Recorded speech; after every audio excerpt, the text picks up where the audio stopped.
Welcome back to the Menopause Movement Podcast. I'm your host, Dr. Michelle Gordon. It's been a while since it's been just me, so I thought I would address anxiety.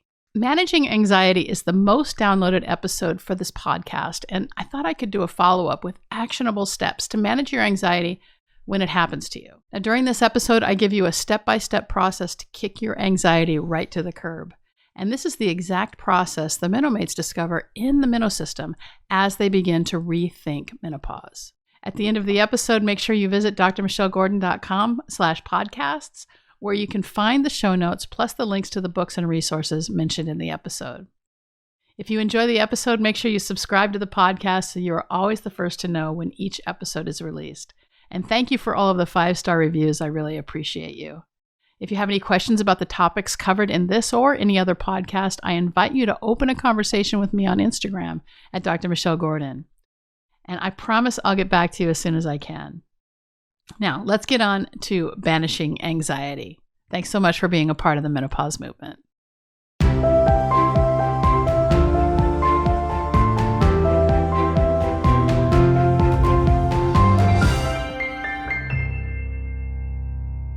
Anxiety is probably the number one complaint, along with weight gain, that I hear from women who are in menopause. And we've talked about anxiety before, and it's actually on the podcast, it's the most downloaded. It's the episode about anxiety. And I think that's because we have a lot of anxiety, and women complain that anxiety, they never had anxiety before, and now they do. But after menopause hits with all the changes, women are like, I never used to feel anxious before, and now I do. And so I want to take some time today to talk about anxiety and perhaps reframe it for you so that you can maybe get some freedom, especially if you're suffering from a lot of anxiety. Now, this is not, there is a mental health condition that comes from some brain chemistry stuff, and that can cause anxiety. And I'm not addressing that as much as I'm addressing anxiety that comes from circumstances or the way we look at things. All right. So the first question I have when it comes to anxiety is, how does it make you feel? So just put a comment in the comment box there. Let me know how it makes you feel when you have anxiety. When I have anxiety, I'll feel like my heart is racing. What else does it make me feel? Racing. Maybe my heart will start to race. So the other question is, how does it reflect on you? When you have anxiety, so today we're talking about anxiety, and how does it reflect on you? How do you internalize it? Does it make you feel powerful? Does it make you feel like you can do anything? Or does it make you more feel like the world is closing in on you? So if it makes you feel exhausted, stressed, tensed, and panicky, tired and fearful, those don't sound very much fun, right? This not a happy place to be. So the question next is, how do you talk to yourself when you have anxiety? What do you say to yourself? Do you tell yourself to get over it? Do you tell yourself to stop it? Do you tell yourself that you're acting like a baby? Or are you too stuck in the fear that comes with anxiety that you can't see past any of it? I know sometimes I can let myself go. I mean, I tell myself, like if I can't get a hold of someone, say, and then I start to, I'll go into this like, oh my God, they're dead. Oh my God, and usually it's not, that's actually never happened. It's always been something like, I had to take my friend to the hospital, or, I forgot, that sort of thing. So how we talk to ourselves is really important, because we can perpetuate our anxiety by continuing to say the same things, right? Anxiety is a thought, and we can get into a pattern where all of our thoughts are anxious thoughts. That doesn't sound like very much fun either, to have a life that is filled with fear and worry. And when we're filled with fear and worry, we're not able to attract abundance to our lives. When you talk to yourself, one of the things I like to say is that when we start to pay attention to the way we talk to ourselves, when you look at it, would you talk to your child that way? Or would you talk to your grandchild that way? 'Cause I think by the time we get to grandchildren, we're much nicer. We have a lot more patience, and we are able to, well, give them back. That's nice. But, we as mothers really do understand unconditional love. And I think as aunts and uncles or, however, but I know as a mother, there's as soon as that little baby was born, I had an understanding of an unconditional love. And so one of the techniques that I like to give to women that I'm coaching when it comes to anxiety is to pay attention to how you talk to yourself, because would you talk to someone you love that way?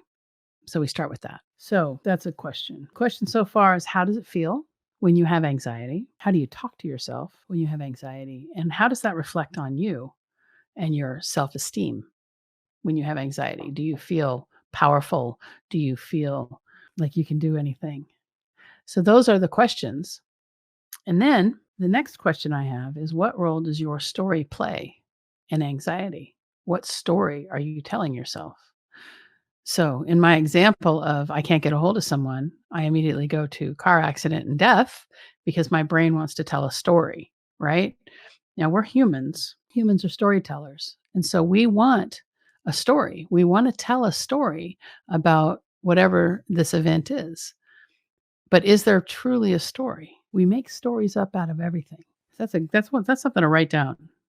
We're storytellers and we make stories up about everything. So you have fear or you have an event. This event happens, you get anxiety, and in the middle of that is the story that you're telling yourself.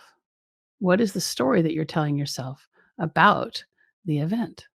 Sometimes you can have anxiety that can lead to this kind of thinking over and over and over, and maybe even a clinical condition or a neurosis that could be changed if you can change the story. Now, I'm a doctor, and I understand that there are issues with brain chemistry that can cause crippling anxiety, and that's something completely different. And I'm not talking about that today. What I'm talking about is the stories that we tell ourselves. The stories we tell ourselves are the key, right? Because everything is a story. And oftentimes the stories are set by the time we're 5. What are your beliefs? What is true? Have you ever taken a look at everything you believe to see if it's actually true? Is it real? So those are the questions when anxiety comes up to take a look at. Is this real? Or am I creating a story around it because I have fear? On Monday we talked about fear, right? We talked about fear being a false event appearing real, and how fear is kind of a beacon. It's a feeling that is either telling us to go away or push forward. Sometimes we have to face our fears in order to get better. Anxiety kind of mimics fear, I think, in a lot of ways, except it kind of vibrates at a higher frequency, but it's still not the good stuff, right? It's not the high frequency that we want. Talk a lot about gratitude and how to get into gratitude. And one of the ways when I start feeling anxiety, when I start worrying, right? Worry never got anybody anything except suffering. Okay. So when I start to feel like I'm worrying, I push myself into looking at gratitude. What am I thankful for? What can I be thankful for right now? Where is the abundance coming from? How am I connected to source? So these are the things that I think about. But it really does come down to whatever stories you're telling yourselves and whatever stories we are telling ourselves. When it comes to anxiety, the key drivers here are: how does it feel? How does it reflect on you? How do you talk to yourself? What role does your story play in the anxiety that you're currently experiencing? What is the precipitating event, the event that has brought on the anxiety? And what is the story that you've told yourself about the event? And remember that we are storytellers. And so we are going to tell ourselves a story about everything. And so when it comes to story, the next question is it real?